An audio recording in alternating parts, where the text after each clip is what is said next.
ఓం శాంతి. ఈ కలియుగ ప్రపంచంలో ఏం చేయాలి, ఎలాగ నడవాలి? చాలామందికి ఏముంటుంది అని అంటే శారీరకమైనటువంటి ప్రాబ్లమ్స్ అయితే రకరకాలుగా వస్తూనే ఉంటాయి. ఎందుకంటే కలియుగ ప్రపంచం, చిన్నప్పుడైతే ఇవన్నీ విషయాలు మేము వినకపోయేది ఆరోగ్యంగా. కానీ ఇప్పుడైతే చిన్నవాళ్ళు కానీ పెద్దవాళ్ళు కానీ హార్ట్ అటాక్ విషయంలో కానీ ఇంకేదైనా సరే జరుగుతుంది. అయితే ఇప్పుడు మనం ఏం చేయాలి? ఫస్ట్ జ్ఞాన మార్గంలో వచ్చాం కాబట్టి బాబా ఏం చెప్పాడు, ఏం పక్కా చేశాడు? ఫస్ట్ ఏం చేయాలి? మనస్సు ద్వారా చెడు సంకల్పాలు రాకుండా అక్కడే మనం ఆపేయాలి. అది ఎలాగవుతుంది? రాత్రిపూట పండుకునేటప్పుడు బాబాకు చెప్పి అన్ని విషయాలు చెప్పి అప్పుడు బాబా యొక్క ఒడిలోనే పండుకుంటే అప్పుడు మంచి కళలు కూడా వస్తాయి, మంచి నిద్ర వస్తుంది, చాలా రిలాక్స్గా ఉంటాం. అందరికీ తెలిసిన విషయమే.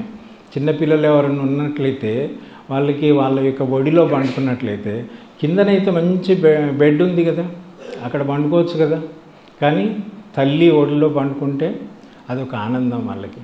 అదే మాదిరిగా బాబా యొక్క ఒడిలో మనం పండుకుంటే ఎంత హాయిగా ఉంటుంది, ఎంత నిశ్చింతంగా ఉంటాం. కళలు కూడా మంచిగా వస్తాయి. పొద్దున కూడా చాలా ఫ్రెష్గా అయిపోతాం. ఎంత సేవ చేసినా సరే అలసట ఉండదు. దానికి కూడా ఒకటి కారణం ఉంది. శారీరకంగా బాబా ఏమన్నాడు, మీరు శరీరాన్ని కూడా అంతే చూసుకోవాలి ఎంతైతే మనం ఆత్మ గురించి మాట్లాడుకుంటామో. మరి మీకు మీరు ప్రశ్నించుకోండి, శారీరకంగా మొదటి నుండి ఈ రోజు వరకు నేను ఎంత అటెన్షన్ ఇస్తున్నాను?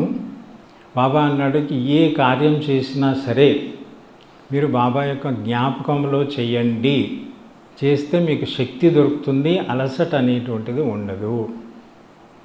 బాబా మనకి ఎప్పుడూ హెల్ప్ చేస్తాడు. శరీరం మంచిగా లేదు, ఇంకే వేరే ప్రాబ్లమ్స్ కూడా ఉన్నాయి. ఎందుకంటే ప్రాబ్లమ్స్ ప్రతి వాళ్ళకి వస్తాయి.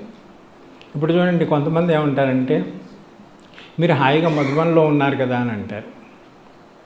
నేను కూడా నవ్వుకుంటే ఏమనేదో తెలుసా, ఇక్కడ వచ్చి కూర్చుంటే అప్పుడు తెలుస్తుంది మీకు.